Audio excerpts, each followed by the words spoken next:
You're listening to the Options Insider Radio Network, the home of the Options Podcast. For more quality options programs, visit theoptionsinsider.com or search for Options Insider Radio Network in your podcast provider of choice. Listeners can also access all of our programming through our mobile app available in the iTunes and Google Play stores. Select programs are also available via live stream at mixlr.com/options-insider. That's mixlr.com/options-insider. Don't forget to follow along with your favorite programs and submit your own questions for the hosts at twitter.com/options, stocktwits.com/options, facebook.com/theoptionsinsider, or via questions at theoptionsinsider.com.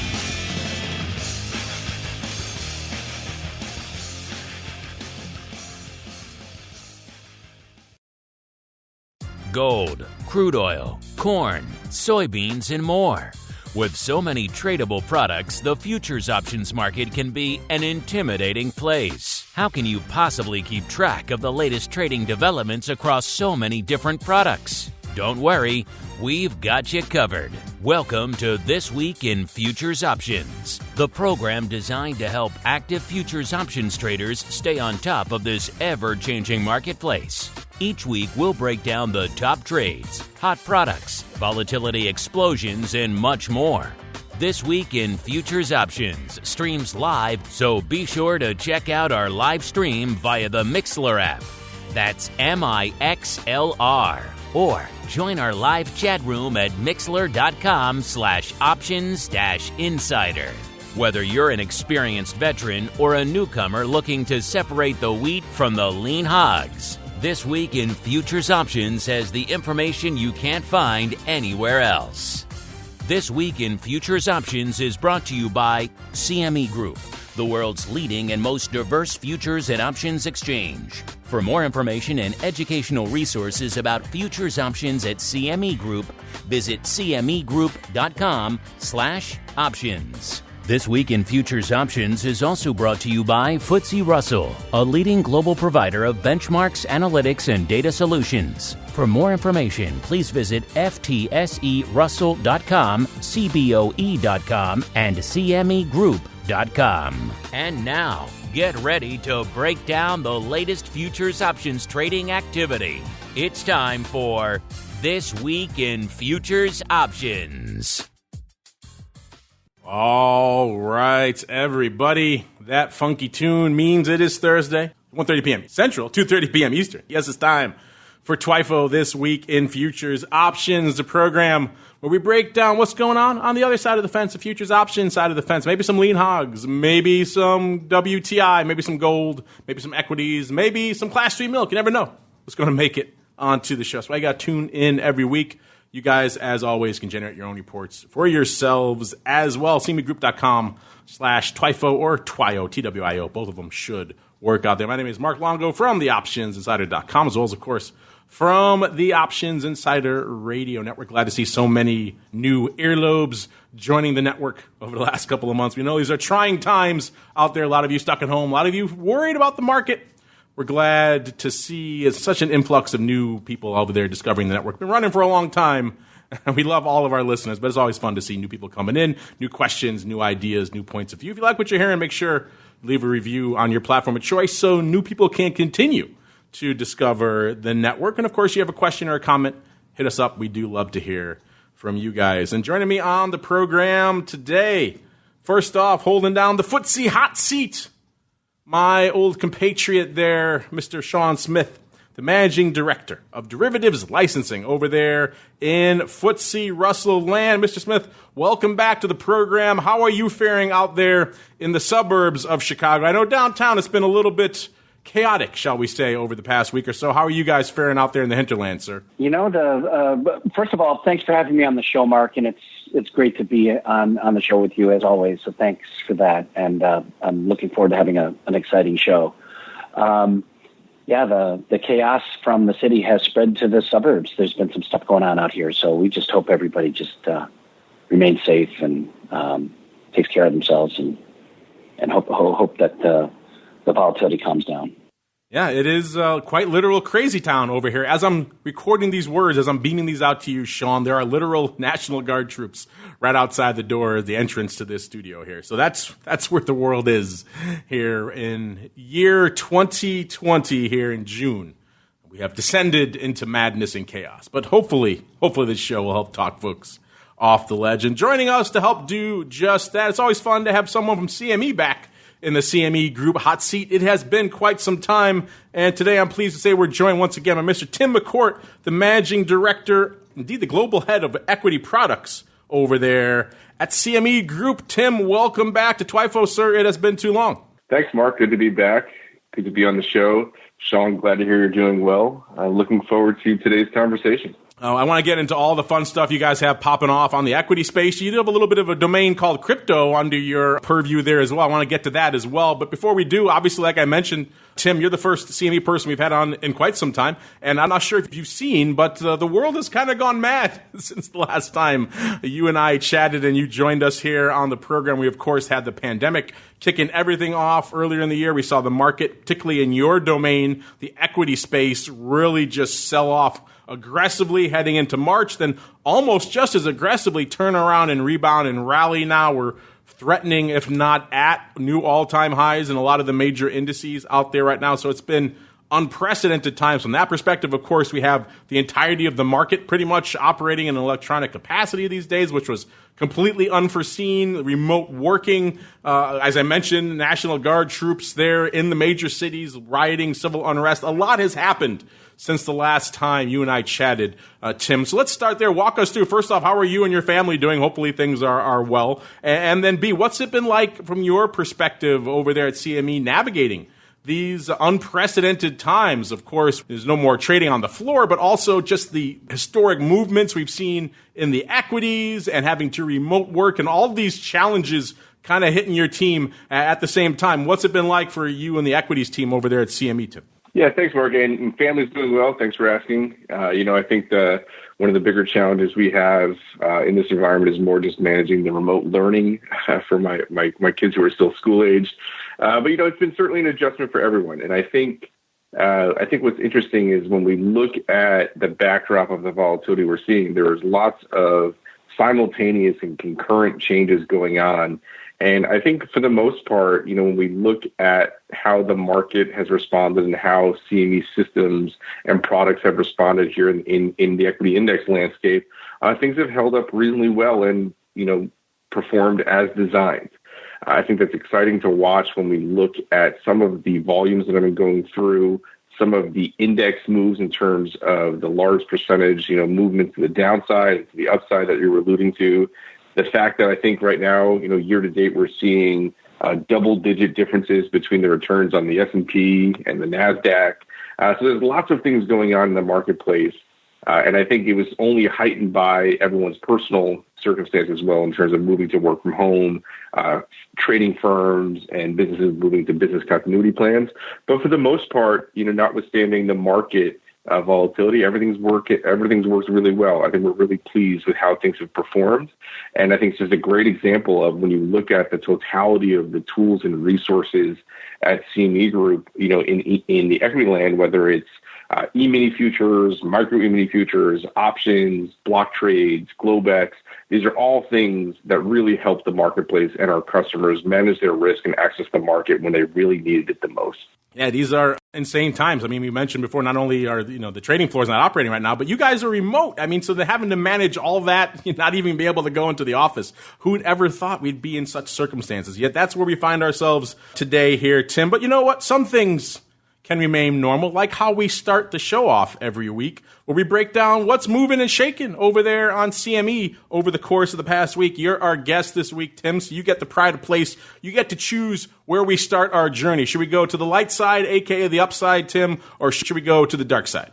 Well, one of the things my family started during the quarantine here is watching Star Wars with my kids. So let's start with the dark side. Oh, I like it. Keep it the theme. You're bucking the trend. Sean always goes light side. He's a boring Jedi guy, so let's go a little dark side, a little Sith. I like it. All right, so let's go. Again, you guys can generate these reports for yourselves. CMEgroup.com/TWIFO or TWIO, TWIO. Both of them should work. Sometimes one of them doesn't want to work, but both of them should work, and they should give you a chance to generate the reports there for yourself, just like this. You can see what's moving and shaking over whatever time frame we like to go back to from last show, and what's moved and lit it up over there on CME since the last show. To the dark side now, our bottom five, or I should say our top five downside movers, so the bottom of the top five here is going to be the Eurodollars, off about 2.5% since our last show. Number 4, live cattle, off about 3.19%. Number 3, lean hogs. So some frequent offenders here this week. Lean hogs off 3.82%. Number 2, lumber off not quite 5%, but pretty darn close, 4.94%. And then rough rice just having a rough week, off 26.06%. So yeah, if you looked at this chart, listeners, there's a huge outlier there on the bottom there across the x-axis, and that's of course rough rice just blowing the doors off anything else to the upside or to the downside. Let's go to the upside now. Let's be silly because Sean, this is one of the few weeks we don't see Russell 2000. A weird quiet week, I guess, because we have big things coming up later this week for Russell 2000. We'll get to that in a little bit. Maybe people keeping their powder dry ahead of that. We have to go all the way down to number 12 to find the Russell 2000, which is weird. Usually it's number 1 to the upside or to the downside. Whichever direction it's moving, it's blowing the doors off. This week, a paltry number 12, up only 3.44%. I say only in air quotes there, listeners, because it is obviously a big mover out there. But let's go to our normal top 5 to the upside. A little bit of a theme here to the upside this week. Number 5, Brent, up over 7%, 7.17%. Number 4, WTI, up about 8.5% this week. Number 3, heating oil, up 8.58%. Number 2, RBOB, you getting a theme here? Up 10.03%. And number 1 with a bullet again this week, blowing away from the equity, I should say the energy, breaking the energy theme here of our top 5. It's going to be Class 3 milk, our old friend Class 3 milk, moving yet again this week, up 12.85%. So our biggest movers are Class 3 milk to the upside, up 12.85%. And then we got rough rice to the downside, off nearly double that, off 26%. Just insane times out there. But we got Tim on in the equities division and crypto. I want to start there because a lot has been popping off in that neck of the woods. Obviously, in the last couple of months, we saw the insane sell-off there leading into the middle of March, and some might say the equally insane rebounds given all the other shoes that have yet to drop out there, where the markets have mostly gotten most of the sell-off back already. Coming into showtime, we saw the VIX, aka the vol, the S&P 500, at about 25.25. That puts it down about 2.5 points from where it was this time last week. We saw our old friend, the velocity of VIX, aka VVIX, at about 108 and about a half, off. Actually, you should say up about half a point. So vol still moving quite a bit, staying frothy. And our old friend, the RVX, which is, of course, the VIX of the Russell 2000, at about a 35.8 coming into showtime. It puts it off about 1 1/3 points from last year. That means that VIX RVX spread at a little over 10 points, about 10.6 points. So that's getting a little wider, a little over a point wider than it was last week. So small cap vol continuing to distinguish itself from its large cap compatriots. Since we're talking small and large, Tim, well, let's start there. That's kind of one of the big announcements in your neck of the woods. I've been bugging you about this for a while. In fact, when you, me, and Sean sat down over there at Boca, it seems like a lifetime ago now. It was only a year and change ago. It's another world entirely from now. And that nice, quiet, tranquil, tropical paradise of Florida down there. You kind of mentioned offhand that you were launching these micro futures, and I thought they were interesting theoretically, but they never really leapt across my radar as being the juggernaut that they would become. Yet here we are a year plus and change away, and they have been, as you guys have said many times, the most successful new product in the history of CME. Some nuggets here. 243 million contracts traded on all of them. So there's S&P 500, NASDAQ, Russell 2000, and the Dow. That includes 120 million on the E-mini S&P 500 micro. 87 million on the micro NASDAQ, so blowing the doors off there. 913,000 contracts ADV combined across all of them, so clearly blowing the doors off. So they've been kind of the surprise hit of the year. And I've been asking you every time you've been on, Tim, ever since then, when are we going to see the options? When are we going to see the options? I am pleased to say we finally have a date somewhat in sight here. So walk us through, Tim. First off, Are you still as surprised as I am that these micro futures are just the belle of the ball here? And then B, what was it that finally made you guys, outside of me, decide to launch the options? And what are you expecting going forward and when we might see these things? Yeah, certainly the micro E-mini futures at CME Group has been a tremendous success story. And I'd like to say I had this level of success in mind, back when there was just a twinkle in my eye, but this has completely surpassed even my wildest expectations. To putting up these numbers, we're trading almost 250 million contracts since launching a little over a year ago. It's amazing. It's been, I think, a testament to what the team at CME Group can do when we're working and engaged with our customers, listening to that clearly articulated customer demand, and solving some of the issues that are in their market when looking at the need for smaller size, right size contracts. The micro E-mini futures are about 1/10 the size of their classic, iconic E-mini older sibling. And just everyone is benefiting from the precision this smaller contract introduces. We're even in 2020 here in that backdrop of this volatility. It's also been interesting to watch that the micros are a complementary tool to E-minis. It's not necessarily an either or decision. People are using both as they're looking to access the market and manage their risk. And that's really because when the markets are moving faster, sometimes you do want a little bit smaller exposure or smaller size contract to scale in and out as you need to manage that risk. So in that theme, as we've been engaged with customers, and Mark, I think you were perhaps number one or number two on the list of requesting options, just like we did with micro futures, you have to sometimes just give the people what they want. And there was overwhelming interest and demand for micro E-mini options. And now that we're 1 year in, or a little over 1 year, and seeing some of the volume that's put up, having a robust underlying futures market is essential for the success of an options market. And that's also really why we're starting with the S&P 500 and the NASDAQ 100 micro options, because that's where a lot of the volume in the futures is occurring. And we're going to start there with respect to the micro options. And they're going to be launching in fall of 2020, this fall, and over the next coming weeks as we secure our plans and harden the launch date. Be on the lookout for some additional details around the launch date. But right now, we're targeting fall, but stay tuned. Glad to hear that. I'm going to cheat and bump up a question from a listener right now because you kind of just answered it, Tim. This comes from Meltzer. He wants to know, do you have any updates on a firm launch date for micro options? Great show. Been mainlining this in boot camp during the lockdown. Well, thank you, Meltzer, and everyone else who's been enjoying our content. We're working hard to keep up with the demand. You guys are sucking it down like it's going out of style, but we're happy to provide it for you. Something's really been hitting the network pretty much every day, if not multiple episodes a day, to keep you guys informed and engaged. So glad Mr. Meltzer and everybody else out there are enjoying it. But it sounds like, Tim, for Mr. Meltzer and everyone else out there who's been asking us some variety of this question ever since you made your announcement, it sounds like obviously regulatory things are still up in the air. You don't have a firm date yet, Tim.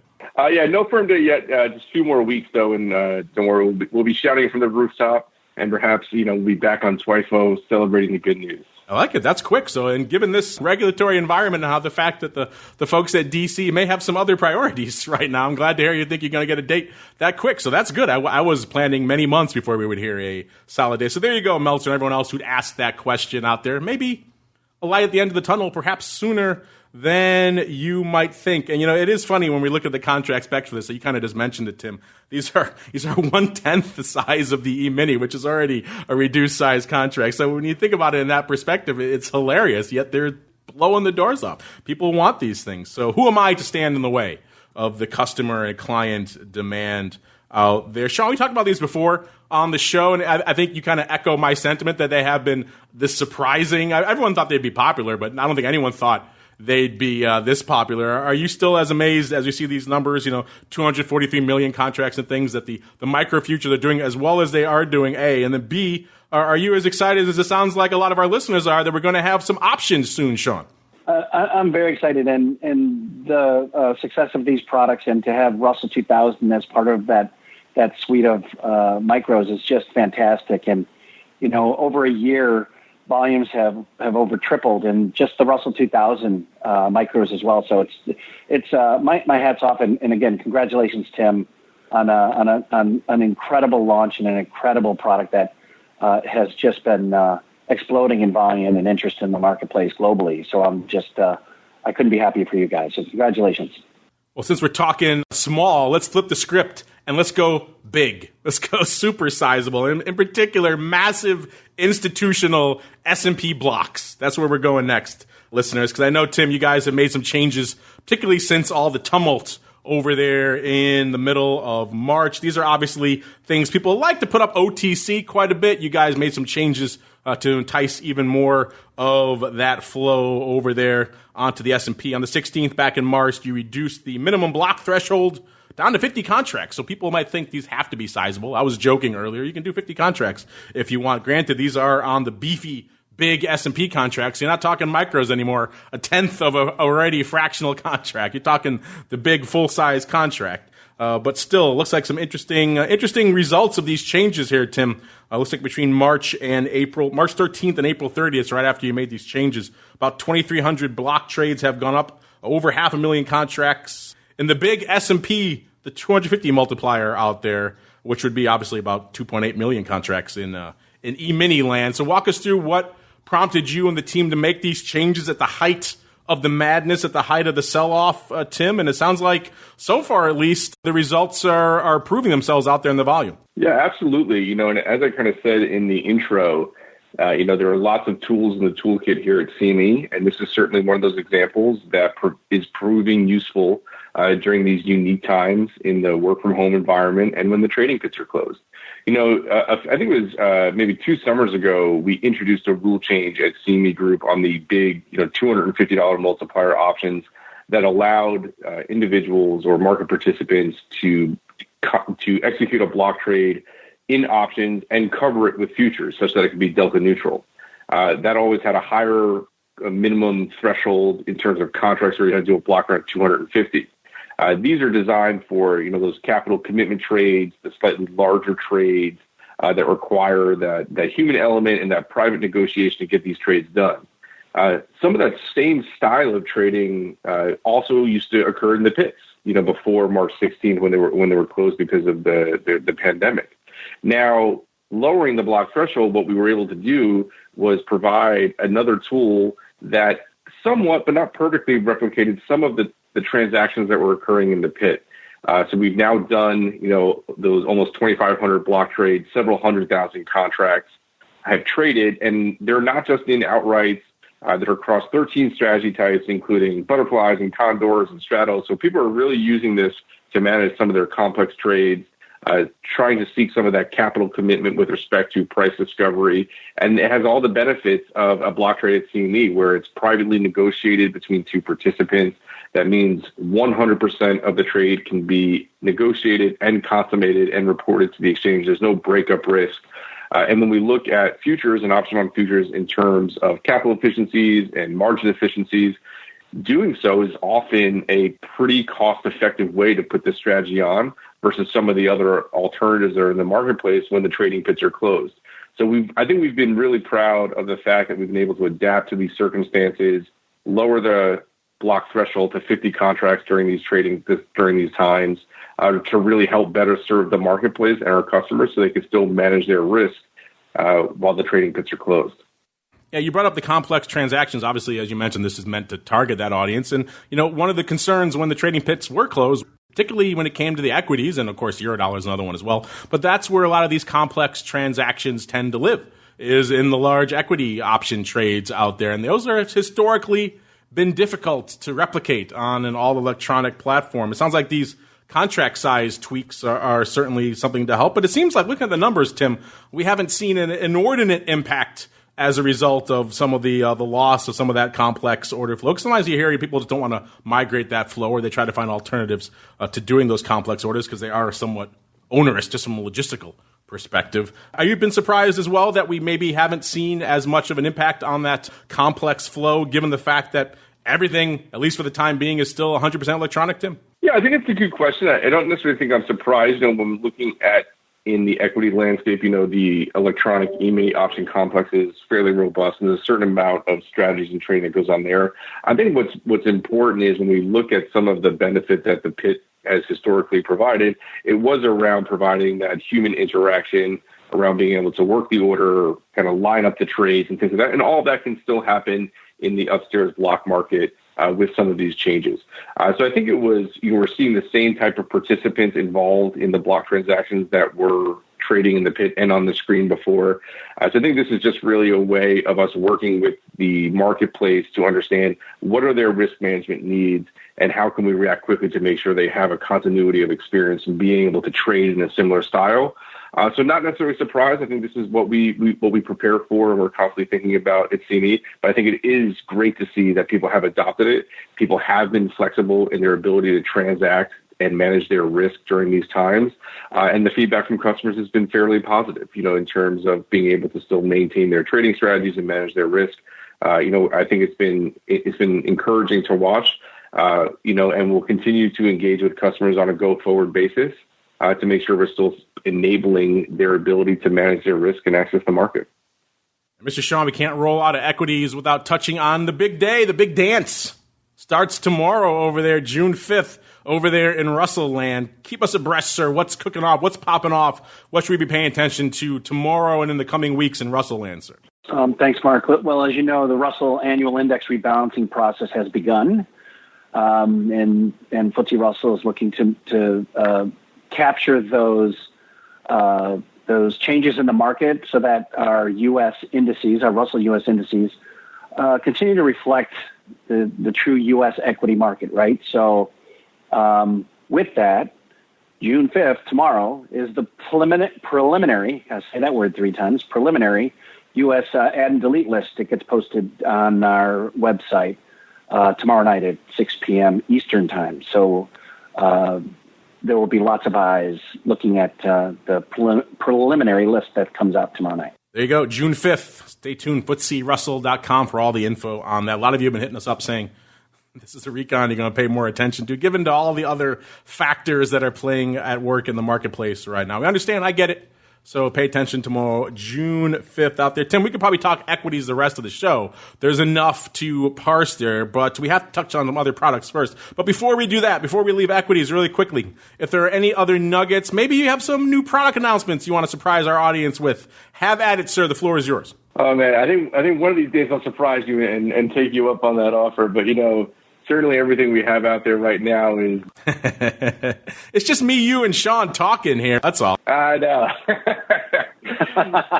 Yeah, certainly the new products we have around the micro options are keeping us busy, and just managing the ongoing market during these times. Certainly keeping the team busy here at CME. But don't worry, you'll be the first to know, or one of the first to know, to have something to say. All right. Well, we'll keep that under wraps for now as we keep on rolling into another product category, Tim, that's been kind of active.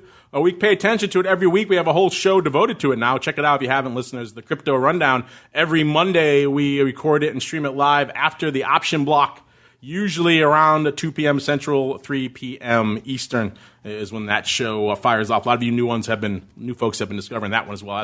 That's been fun to see. Some people outside the traditional options demographic coming in to discover that show, which is always fun out there. Then discovering the breadth of the rest of the network, which is always fun to see out there. But Tim, it's been an interesting story. One we've been watching for a while there is since you guys announced the options over there at CME is, what kind of volume were they going to attract? What kind of people were going to be trading these? How much action were they going to have? And obviously, a lot of other venues have been doing a lot of volume out there, and the futures have been doing a fairly steady pace of volume out there on CME lands. A lot of people thought the options would hit the ground running over there on the CME Bitcoin futures, and they kind of had a slow start. They were kicking off. They did some paper in the initial kind of blush of it. Then it kind of tapered off for a while. We, of course, have seen the large events that went on in the broad equity and indeed market space, like the pandemic and all the unrest and everything else that has happened since then. But also, since last time you've been on, Tim, we had in the Bitcoin world a huge event, which is, of course, the halving, where they limit the rewards for those folks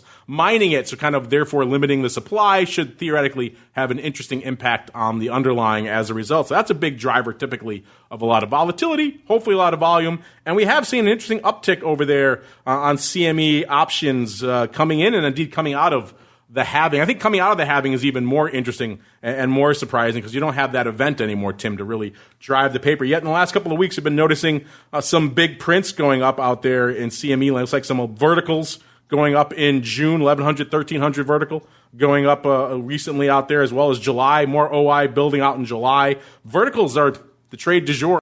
I like to quote contracts. I know the way folks do it in the crypto land typically is more notional. So if you want to go that way, you guys had a pretty big day on that 28th, over 60 million notional. One of the bigger, if not the biggest days you guys have had out there. Even the open interest seems to be growing out there. You guys are now accounting for about 14% of overall open interest out there across all the platforms, which is well north of where it was not too long ago. So Tim, outside of, the halving obviously draws some people, but these events are going on around and outside of the halving. What do you think is driving this kind of new wave of volume, particularly in the Bitcoin options on CME?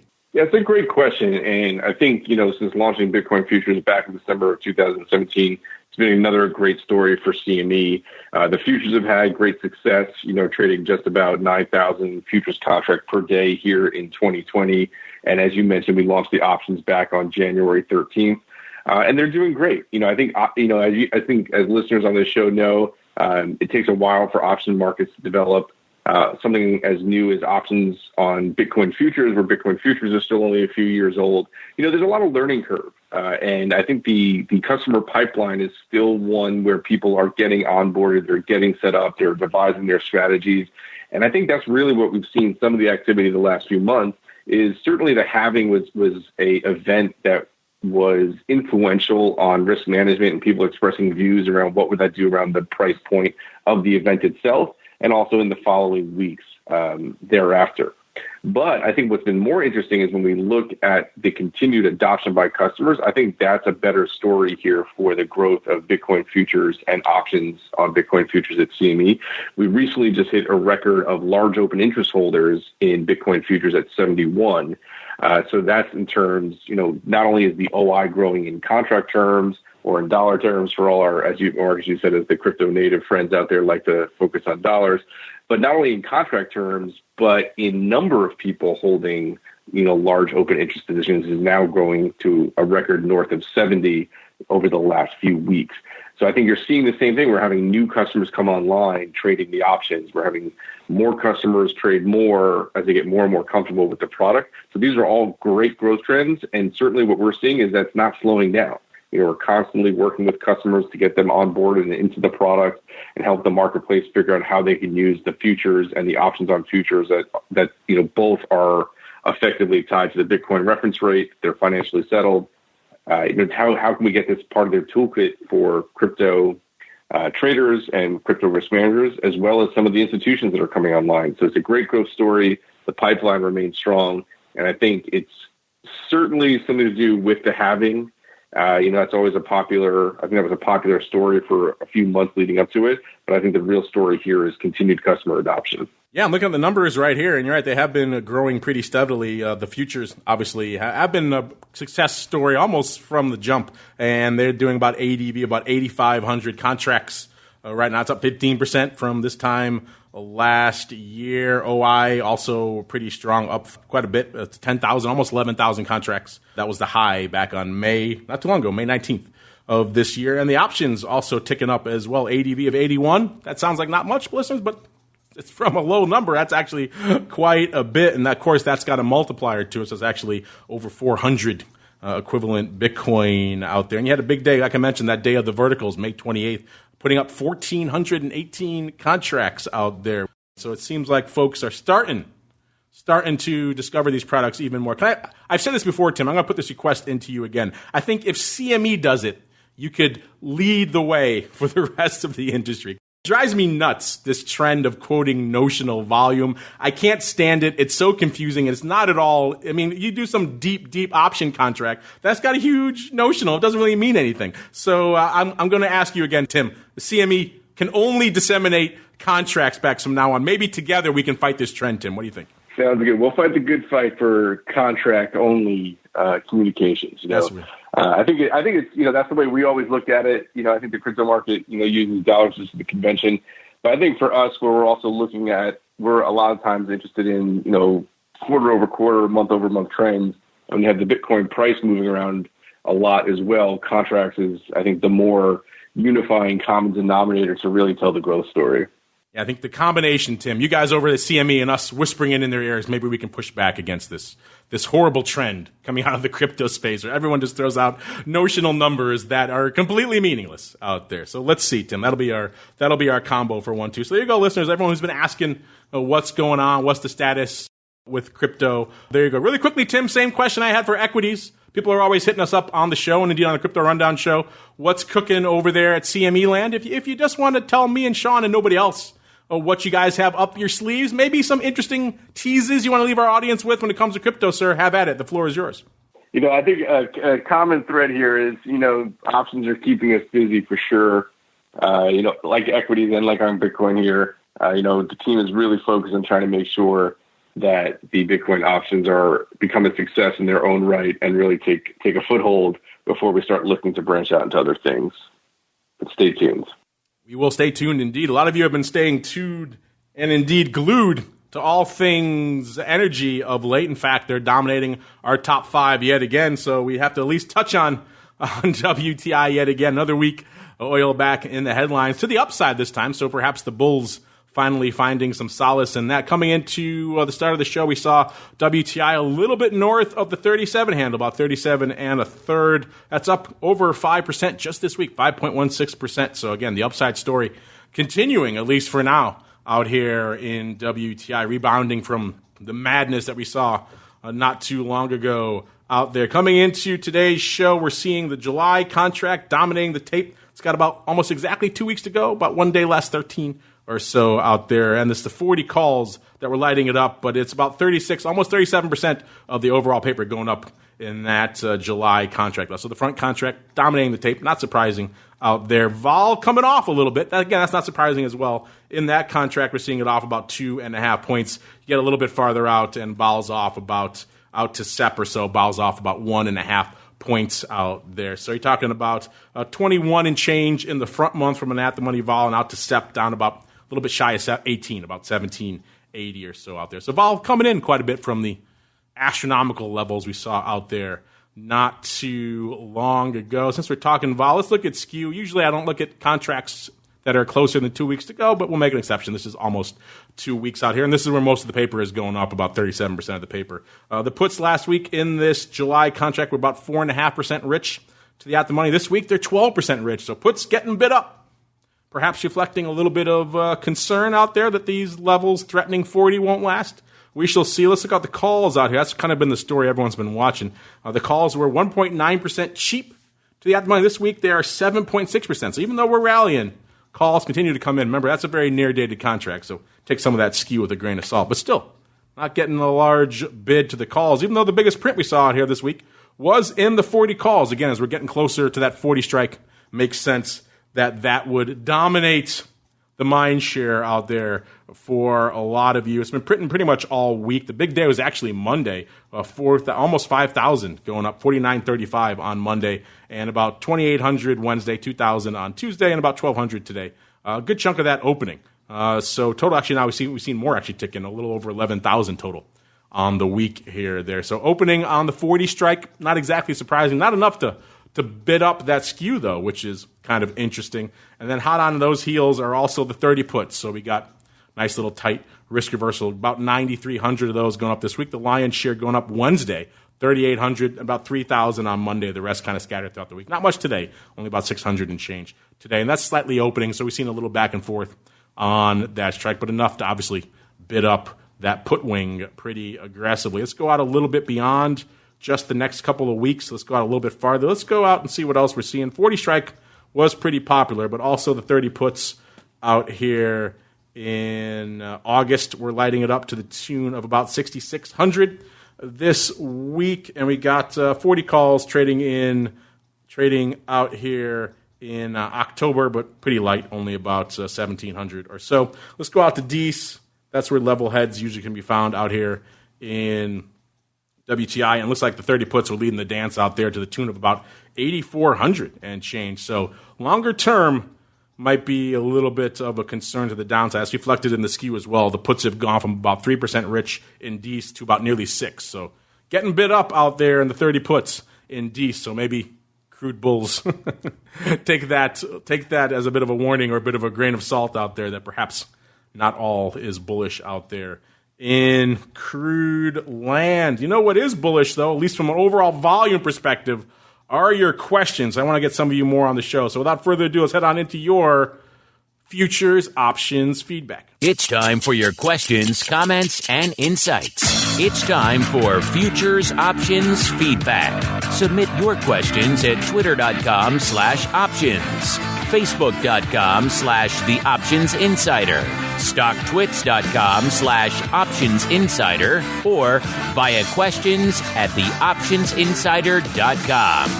You can also submit your feedback via our Options Insider Radio Network mobile app, available for iOS, Android, and Kindle Fire devices. You can even ask your questions live every Friday at 3 p.m. Central via our Mixlr chat room.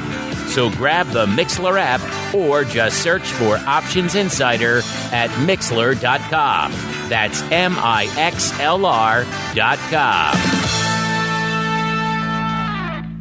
All right, everybody, welcome to your segment. I mean, the whole show is your show, but this is where you guys get to take the reins. We already bumped up that one from Meltzer there. See what else we got in store for us here. Actually, this is an interesting one. I like having the product guys on when we get the product questions. Now, this comes from Alan, or maybe Alan Z. Maybe he's Alan's plural. Either way, Alan Z. Let's go with that. Alan Z wants to know, will we ever see a listed index SKU product? I know there is a SKU index, but nothing tradable that I'm aware of. Stay safe out there in Chicago. Well, thank you, Alan. Hopefully, wherever you are, you guys are staying safe as well. It's growing more challenging these days as the unrest continues to spread, it seems like. But, yeah, keep your head down. Listen to the shows. Interesting question here, Tim. I like our listeners. They like to get deep into the weeds sometimes. Obviously, you can trade SKU doing things like risk reversals out there. And he's right, there is an index out there that is disseminated out there in the S&P, but you can't trade it. So it's kind of an interesting question. That's why having a product guy like you on the show right now, good timing. I'm curious, what do you think for Alan's question here? I mean, you interact with the end users all the time. Is there demand for this kind of thing, or is it really more just like an esoteric indicator and not really something that would manifest well in a tradable product, Tim? Yeah, certainly. I would say it's really only ever so often that in our conversation, I think a linear product or a future tied to SKU kind of comes up I think that's really because the feedback that we get when you dig a little bit deeper, Mark, as you point out, people can trade SKU pretty easily in other means. So it'd be quite the questions that we get is when we look at trying to then develop markets around SKU for futures and things like that, a little bit challenging to figure out what does that two-sided market look like? Is it additive, or is it just kind of a nice to have in terms of some of the products that we're looking for? But again, it only comes up every so often, not something we see high demand for. But if there are people out there who want to see SKU in a more linear payout format for futures, Mark, you're the perfect guy for them to reach out to. Just keep that feedback coming. Yeah, I mean, we do that now. You can generate a lot of this information for yourselves, Alan, and everyone else with these TWIFO reports. They show the 25 delta call, 25 delta put, so you can kind of do those risk reversals yourself, but it does take a little bit of legwork on your own part. It's not really disseminated widely out there. So I could see a use case for it, but I think it does kind of fall more in the indicator category. I don't know if people are out there dying to instantly trade, and if you can trade the risk reversal. So yeah, maybe it's something that's more suitable in the indicator territory, even though the information is very useful. Sean, same question for you. I'm curious. We have to say here for Alan, you're out there talking to a lot of the equity end users. Is this something that comes up in your conversations? Are people talking about, hey, I want to see a SKU product, or do you think it's more kind of relegated to the indicator territory, sir? I'm going to lean towards Tim's answer. There's SKU comes up all the time, specifically, and of course Tim knows I'm going to say this, but in small caps, because of the volatility that you get in small cap option world, there is a steeper SKU historically in small cap. So to create a future, I'm going to leave that to the product guys at our exchanges to kind of talk about. But there's always the ability to capture SKU, to hedge it as well, and to trade it through spreads. So there's, keep the client demand coming, and folks like Tim are the experts that will come out with products for us. Since we're talking SKU, let's jump to this question here from Spotlight. He or she wants to know, what's your favorite trade to take advantage of the shifting skews that you are always highlighting on your show?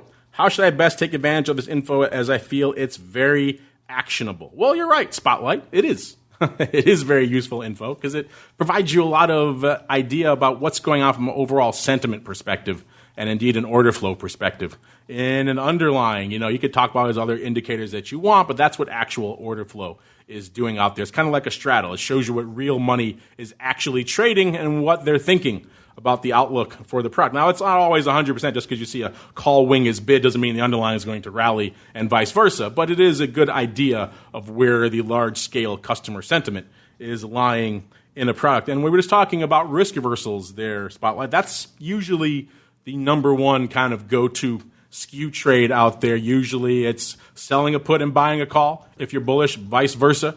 If you're bearish, you're going to buy the put, sell the call, use one to finance some or all of the other. Usually it's done, as I mentioned earlier, with 25 delta put and a 25 delta call. So it's going to be your 50 delta risk reversal. That's the standard flavor, but you can play with that however you want. You can make the put a little bit higher delta, the call a little bit lower delta, or vice versa, however you want to play with that. Maybe you want a little bit more delta exposure. You want to get a little bit more bullish. Maybe you want to get the opposite. No, whatever your flavor is.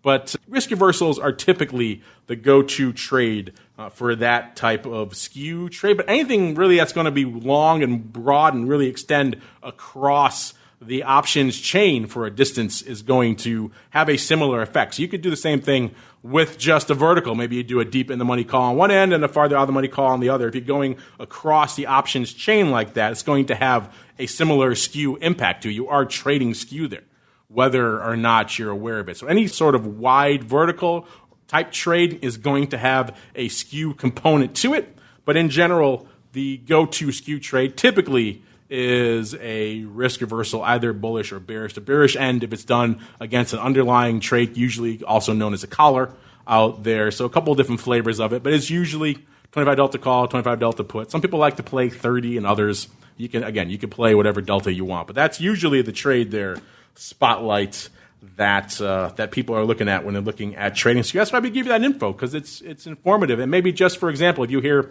me coming on a show like this and saying, hey, the call wing is bid, regardless of whether you agree with that, whether you think the underlying is going to rally or not, you could use that, take advantage of those discrepancies and those distortions in your own trading. Like, for example, if a call wing is bid, maybe you can buy a vertical for a little bit less than you probably normally would. You buy the at the money, sell a farther out of the money, and take advantage of that skew. So we highlight those to allow you to make informed decisions when you're out there trading, not just from a sentiment perspective, but also, hey, there's a discrepancy to be taken advantage of here in, let's say, soybeans this week or whatever the case may be.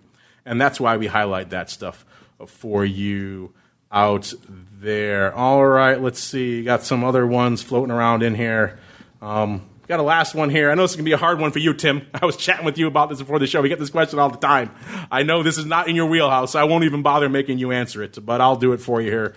From A. Paul and everyone else who has a similar question. A. Paul happens to ask, NYSE is back. SIBO has a date. When is CME coming back? I'm pretty sure he's referring to the trading floor. As we were just talking about, that's still kind of a fluid thing out there. In fact, SIBO just announced they're bumping their date. So I think if CME had a date, they probably would be bumping it as well because, as you have heard at the top of the show, listeners, there's National Guard outside right now here in Chicago. It's not exactly a time to be bringing everyone back out there on the old trading floor ground. So, yeah, we don't have a date yet for all things CME. But it sounds like Tim's got a lot up his sleeve here in terms of dates for the micro options, and maybe when we have a floor date, Tim might use that to wrangle his way back onto the show. I like when he comes back on with announcements, and it sounds like he's got a lot up his sleeves for you, A. Paul, and everybody else coming in the not-so-distant future. All right, unfortunately, man, the shows are flying by today. Option block flew by like that. Now we got TWIFO coming to a close. That music, listeners, means come to the end of this journey here on all things TWIFO. You guys, of course, can keep checking that report for yourselves. CMEgroup.com/TWIFO. In between episodes of the show, TWIO also works out there, so you can generate the reports. You want to do fluid milk at 3 in the morning? Have at it. We won't judge you. Let's go back around the horn. Tim, sounds like you got some stuff up your sleeve, so it sounds like we might be chatting again pretty soon. Anything you want to leave our audience with, sir, in terms of teases? Now is the time. Once again, the floor is yours, sir. No, it's another great show, Mark. Thanks for having me back. I hope I'm back in a few weeks with some more concrete dates and details around micro options. Until then, just wishing everyone happiness and that everyone stays healthy and sane during these unique times, and we'll chat more in a few weeks. Looking forward to it. I like concrete dates, so we'll bring you back on when we got some more information on the micros and who knows, Bitcoin and whatever else you guys are cooking up. Maybe the soon-to-be-announced SKU product. Who knows? Maybe our listener kicked something off here. We'll find out next time we bring Tim back on. Mr. Sean, same question for you. I know you guys are all hunkering down in the literal sense these days, like everyone is, but also in the figurative sense because you guys have big recon coming up. So give our listeners another overview of what they can expect coming up soon in terms of all things recon, sir. Sure. Thanks, Mark. And Tim, always a pleasure to be on the show with you. Really enjoy it. So thanks for being on the show, and I look forward to talking to you soon. But dates, our dates are concrete. You're looking for some concrete dates. We've got tomorrow, June 5th, being our preliminary add and delete list day. It's at 6 p.m. Eastern time tomorrow night. And this all culminates on June 26th for the Russell Recon, of which Tim and I have had the pleasure of being a part of some celebratory bell ringing ceremonies in the past. And I don't know if we're probably not going to be in Times Square on June 26th with the way it's looking, Tim. But I'm sure that somehow, somewhere, we will all be celebrating together on that day. It's a big volume day, and we're very excited to have a Russell Recon in 2020. There you go. It's kicking off tomorrow, June 5th, and then it keeps rolling on from there, as John mentioned, up culminating there on the 26th. If you don't pay attention to Russell normally, and it sounds like a lot of you are these days, but definitely you probably want to pay attention to this one because we are in such rarefied, unprecedented times. You never know what you're going to see. So interesting stuff out there, and it certainly moves a lot of flow in a very short period of time out there. So for no other reason than that, you probably should pay attention. FTSERussell.com is the place to go in between shows to learn more there. Give them a follow on the old Twitters as well, at FTSE Russell. And on behalf of Sean and Mr. Tim and myself, I thank all of you out there for downloading, streaming, subscribing, for asking all those questions. Keep them coming. We could probably do another whole Q&A show. Maybe we will, because those are kind of fun. Stay safe out there. Stay sane. And we'll see you back here tomorrow, 1 p.m. Central, 2 p.m. Eastern for Volatility Views. And then back again on Monday for the option block. And it all kicks off all the way to Thursday for more of This Week in Futures Options. This Week in Futures Options is brought to you by CME Group, the world's leading and most diverse futures and options exchange. CME Group's markets help individuals and businesses around the world manage risks and seize opportunities. CME Group offers the deepest and most liquid options on futures across all asset classes, including interest rates, equity indexes, foreign exchange, energy, agriculture, and metals. For more information and educational resources about futures options at CME Group, visit cmegroup.com/options. This Week in Futures Options is also brought to you by FTSE Russell, a leading global provider of benchmarks, analytics, and data solutions. Investors in the U.S. and around the world are using FTSE Russell indexes to benchmark their investment performance and create investment funds, ETFs, structured products, and index-based derivatives. Many Options Insider Radio Network listeners will be familiar with the Russell 2000 Index. Russell 2000 futures and options are currently trading on the Chicago Board Options Exchange and CME Group. For more information, please visit FTSERussell.com, CBOE.com, and CMEGroup.com. This broadcast is intended for informational and educational purposes only and does not constitute trading advice or the solicitation of purchases or sale of any futures or options. The rulebook of the applicable exchange should be consulted as the authoritative source on all current contract specifications.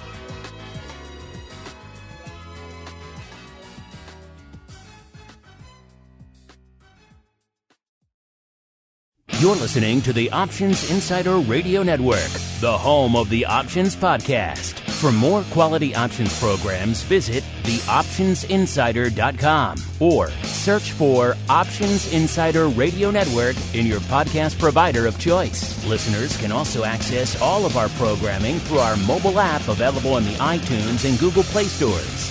Select programs are also available via live stream at mixlr.com/options-insider. That's mixlr.com/options-insider. Don't forget to follow along with your favorite programs and submit your own questions for the hosts at twitter.com/options, stocktwits.com/options, facebook.com/theoptionsinsider, or via questions@theoptionsinsider.com.